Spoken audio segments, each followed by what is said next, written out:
There are different kinds of facts about Muhammad. Facts about how dumb he could be, facts about how violent he could be, facts about how deceptive he could be, facts about how incredibly white he was, facts about how many slaves he had and what he did to the ones with vaginas and so on. But right now, you're going to learn my top 5 most disgusting facts about Muhammad. These are things that make you go... Things that make you go...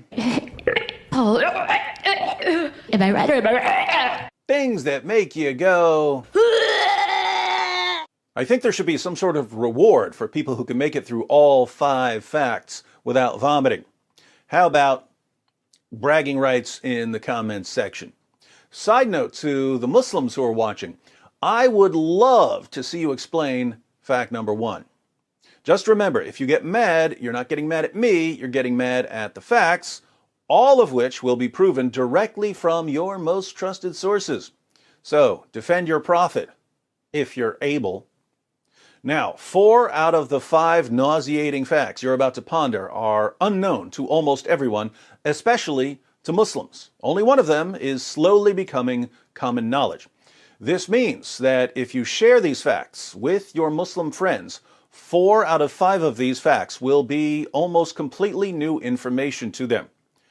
I would have liked to have this entire video be unfamiliar facts about Muhammad, but as much as I wanted to shine a light on Muhammad's secret pile of dirty laundry, I couldn't leave one somewhat well-known fact off the list. So let's go ahead and start with the one fact on my list that lots of Muslims and non-Muslims have heard about in the past decade or so. The number 5 most disgusting fact about Muhammad is Muhammad had sex with a prepubescent 9-year-old girl. We've been through the passages on Muhammad's relationship with Aisha 100 times, but just in case someone recently arrived here from the Andromeda Galaxy, let's read one. Sahih al-Bukhari 51:33. Narrated Aisha that the Prophet wrote the marriage contract with her when she was 6 years old, and he consummated his marriage when she was 9 years old, and then she remained with him for 9 years, i.e. till his death.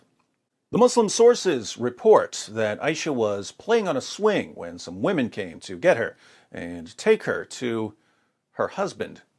She was carrying her dolls as they led her to Muhammad's house, and we know how things must have unfolded once she got to his house. Clearly, he laid her down, took away her dolls, climbed on top of her, and forced his penis inside her. She didn't understand what was happening because no one bothered to tell her about sex. Frightened and confused, she cried because of the pain and bled all over her prophet's bed, but she tried to remain quiet out of respect for her new husband, who, in return, was endangering her life. Muhammad was more than 50 years old when he forced his penis inside his prepubescent 9-year-old child bride. But don't let that keep you from believing that he is, according to Surah 33, verse 21 of the Quran, a beautiful pattern of conduct. Glad we could get that one out of the way. Now for some fun.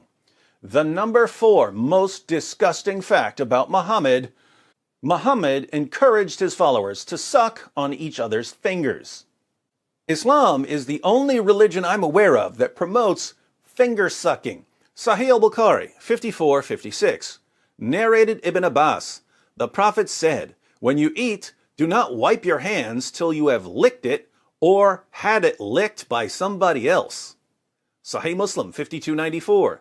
It was narrated that Ibn Abbas said, The Messenger of Allah said, when one of you eats some food, let him not wipe his hand until he has licked it or had it licked.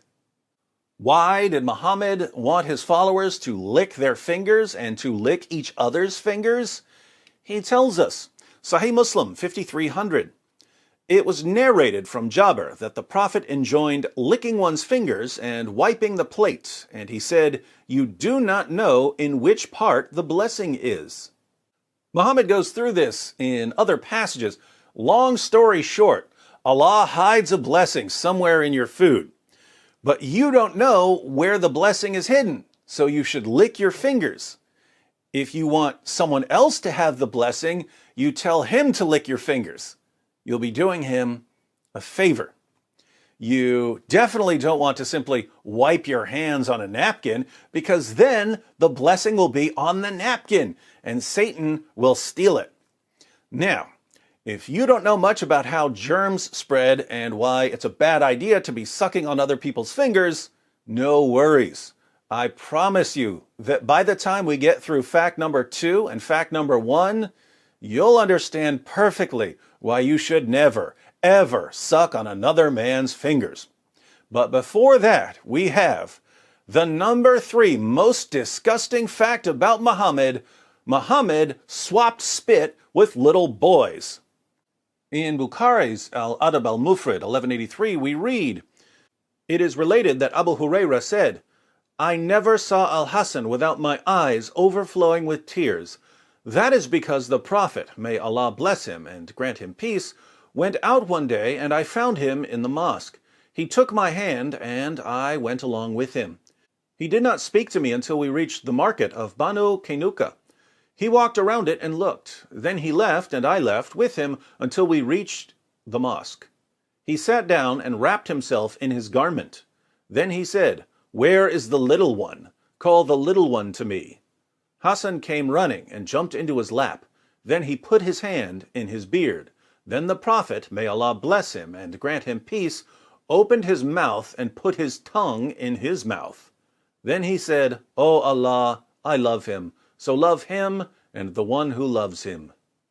According to another hadith, Musnad Ahmed 16245, Muhammad would suck on the tongues and lips of little boys.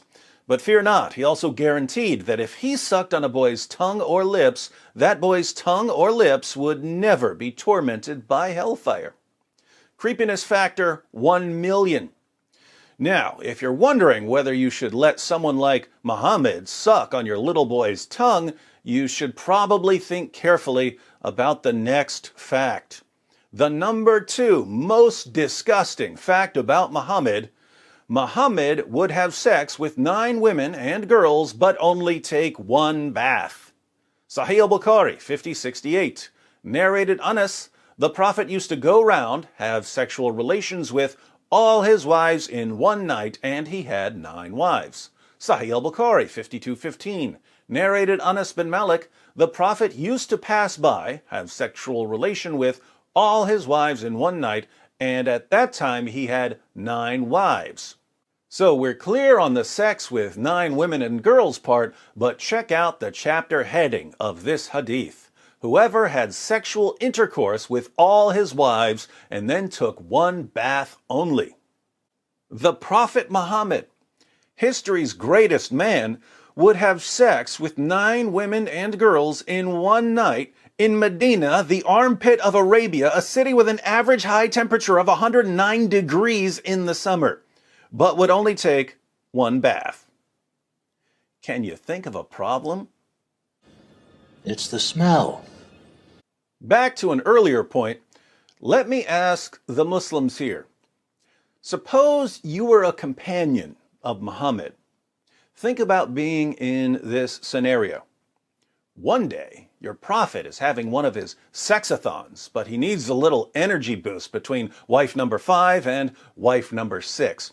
So he runs to the nearest food stand for some fresh hummus. Keep in mind, he's not taking a bath until he finishes all 9 rounds. He starts dipping some pita bread in hummus, but he gets hummus all over his fingers. He turns to you and says, I'd like to give you a blessing. Lick my fingers clean. what do you do? Before you answer, there's one more fact on our list. The number one most disgusting fact about Muhammad: Muhammad was constantly covered in semen. Yeah, I said it. But don't trust me, trust his child bride, Aisha. Sahih al-Bukhari 232, narrated Aisha, I used to wash the semen off the clothes of the Prophet, and even then I used to notice one or more spots on them. Sahih Muslim 669, it was narrated that Aisha said concerning semen, I used to scratch it from the garment of the Messenger of Allah. Sunan Ibn Majah 537, it was narrated that Aisha said, I often scraped it, semen, from the garment of the Messenger of Allah with my hand. Aisha, the semen-scraping prepubescent child bride. In Islam, she's called the mother of the faithful. Sahih al-Bukhari 230. Narrated Sulaiman bin Yasser, I asked Aisha about the clothes soiled with semen. She replied, I used to wash it off the clothes of Allah's messenger, and he would go for the salat, prayer, while water spots were still visible. Muslims of the world, why was your prophet always covered in semen? Let me give you the benefit of the doubt and assume that it was his semen. Why was your prophet always covered in his own semen?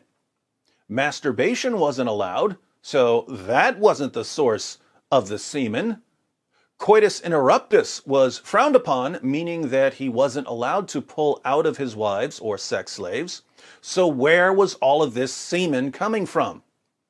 The most charitable conclusion here, if I'm being very, very generous, is that Muhammad must have used his garment, even the garment he would wear to the mosque, as a rag to wipe off his prophet penis after having sex.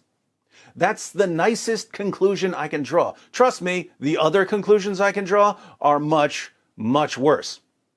Being as charitable as possible, because I'm a charitable kind of guy, I can only conclude that your prophet would have sex with 9 women and girls in a single night, use his own clothes to wipe off his private parts and possibly his wife's private parts after each round, take 1 bath after the entire 9 rounds, and not wash his clothes.